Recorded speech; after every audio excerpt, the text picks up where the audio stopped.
ka ba ng kakaibang food experience? Yung hindi ka lang tipong kakain, kundi ma-entertain ka pa? Most of all, you get a chance to experience yung kakaibang preparations nila. Kung yan ang hanap mo, tara, samahan niyo ko sa Tepanya. Ang Tepanya ay matatagpuan sa SM North, SM North Towers, North Avenue, Quezon City. Pagpasok mo pa lang, ay bubungad na sa iyo yung super accommodating nilang mga staff. Ang nag-assist nga pala sa amin dito ay si Captain Mia, na very accommodating. Tapos, bibigyan ka pa niya ng lagayan mo pa lang pagpasok mo pa lang ng mga gamit mo para maayos kang makakain at wala ka nang iintindihin kundi enjoy na lang yung iyong buong food experience dito. She even explained everything sa amin para maging solid yung experience namin dito sa Tepanya. First time ko nga lang maka-experience na niluluto mismo sa harap mo yung pagkain, tapos ikaw nag-aantay ka lang at nakaupo. Lakas maka-prinsesa, bagay na bagay sa ating Sara ang lakwatserang prinsesa. Marami silang options dito, halimbawa yung kanilang 5-course meal. Meron din silang mga unlimited na iba't ibang category. Pero dahil alam niyo naman na malakas tayong kumain at baka is life, kaya pinili namin yung unlimited.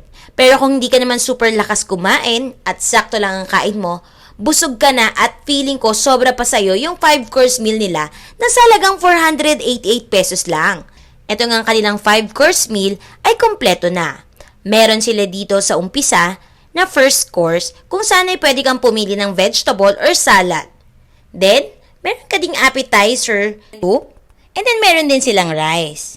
At saka dessert. Pwede ka ring mag-add ng meat kung nakulangan ka pa dun sa 5-course meal mo.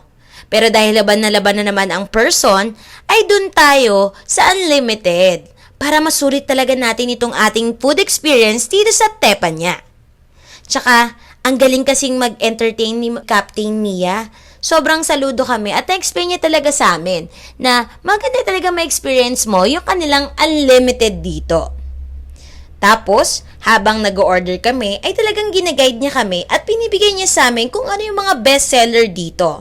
Kaya sa tuludo talaga ako kay Captain Mia. At without further ado, simulan natin yung ating food experience dito sa kanilang miso soup. Then, ito naman kanilang kani salad. Very sobrang sarap nito. At talagang malasa. Sinubukan din natin yung kanilang seafood experience. Pero ako lang yung nag-order nito since yung mga kasama ko hindi sila mahilig sa mga seafoods. Simulan natin dito sa kanilang napakalaking tempura. Ngayon lang ako nakakain ng ganito kalaki tapos sobrang solid pa. At unang kagat pa lang, ang linamnam na. Next naman ay yung kanilang oyster. Sobrang solid ito at hindi rin malansa. Sa sobrang excited ko nga rin dito sa kanilang scallops. Nakalimutan ko na siyang i-video, pero solid sa sarap. Next naman ay tinry naman natin yung kanilang meat. Simulan natin dito sa kanilang appetizer, yung yuzu sake beef roll. O diba? Ang hirap bigkasin, pero ang sarap kainin. Sobrang creamy nito at ang sarap talaga. 10 out of 10. The best din yung mga fried rice nila dito. Yung tipong kanin pa lang, ulam na. Another beef na naman yung sinerve sa atin. At sobrang solid din ang lasa nito. Napapatanong nga kami doon sa chef ano bang meron sa mga baka nyo at sobrang creamy sa sobrang sarap.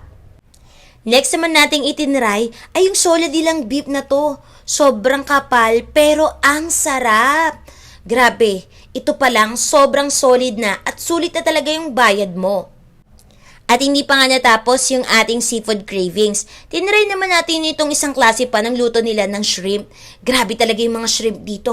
Ang lalaki. Parang yung pagmamahal ko sa'yo. Ang laki. Char!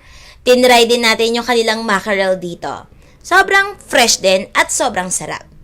By the way guys, marami pang options dito sa unlimited nila na option katulad ng pork at chicken. Pero hindi kasi ako fan ng chicken at saka ng pork kapag nasa ganito kong unlimited. Kaya puro beef yung in-order namin. Para lang may idea kayo na hindi lang naman beef yung siniserve nila at saka yung seafood. By the way, Lalagay ko na rin nga pala dito yung complete price at saka yung mga menu nila para may idea kayo kung paano nga ba yung magiging expenses nyo kapag kumain kayo dito.